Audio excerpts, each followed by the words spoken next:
Perkenalkan, nama saya Novi. Saya merupakan arsiparis ahli pertama di Badan Penanggulangan Bencana Daerah Kabupaten Langkat. Dalam video ini, saya akan menyampaikan implementasi core value ASN berakhlak sesuai dengan tugas saya sebagai arsiparis di OPD saya, yakni BPBD Kabupaten Langkat. Core value yang pertama yakni berorientasi pelayanan dengan kode etik. 1. Memahami dan memenuhi kebutuhan masyarakat. 2. Ramah, cekatan, solutif dan dapat diandalkan. 3. Melakukan perbaikan tiada henti. Adapun implementasi dari ketiga kode etik tersebut antara lain yakni dengan memberikan senyuman dan menyapa tamu dalam memberi pelayanan. Kedua, akuntabel dengan kode etik. 1. Melaksanakan tugas dengan jujur, bertanggung jawab dan berintegrasi tinggi. 2. Tidak menyalahgunakan wewenang jabatan. 3. Menggunakan aset negara dengan efisien. Adapun implementasi dari ketiga kode etik tersebut antara lain: 1. Sebagai seorang arsiparis saya juga bertugas untuk membuat dan mengirim surat. Jadi, sebagai seorang pembuat surat, saya tidak boleh membuat surat tugas palsu tanpa sepengetahuan kepala OPD.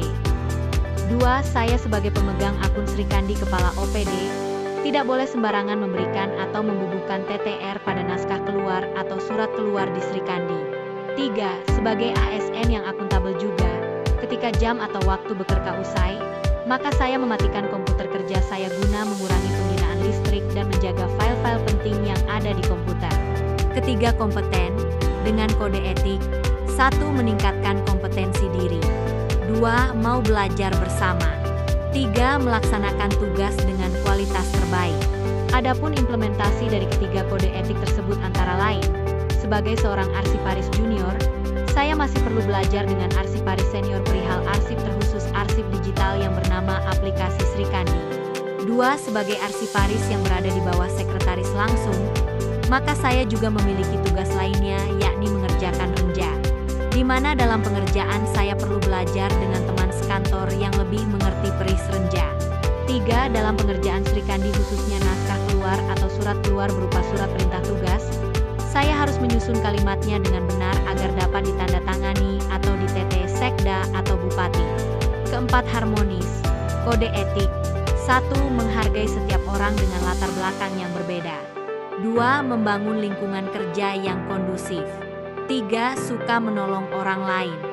Adapun implementasi dari kode etik tersebut antara lain: 1. Sebagai seorang ASN, saya juga membangun hubungan yang baik dengan para pegawai walaupun kami berasal dari suku dan agama yang berbeda.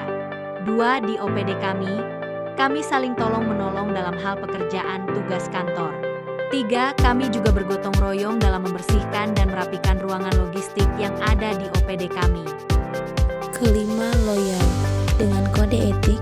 Yang pertama, memegang teguh ideologi Pancasila, Undang-Undang 1945, setia kepada NKRI dan pemerintahan yang sah. Kedua, menjaga nama baik sebagai ASN, pimpinan, instansi, dan negara. Ketiga, menjaga kerahasiaan jabatan dan negara. Implementasinya antara lain yakni: yang pertama, sebagai seorang ASN, saya mengikuti upacara pada hari Senin dan hari-hari nasional lainnya, dan juga mengikuti apel pagi di OPD masing-masing. Yang kedua, sebagai seorang ASN, saya merasa malu apabila tidak menggunakan pakaian lengkap, yakni name tag, pinkorpri, dan juga topi ketika upacara ataupun apel. Yang ketiga, sebagai seorang arsiparis yang memegang akun Srikandi kepala dinas atau kalak PPBD, saya tidak boleh memberikan kepada siapapun password akun ataupun KIP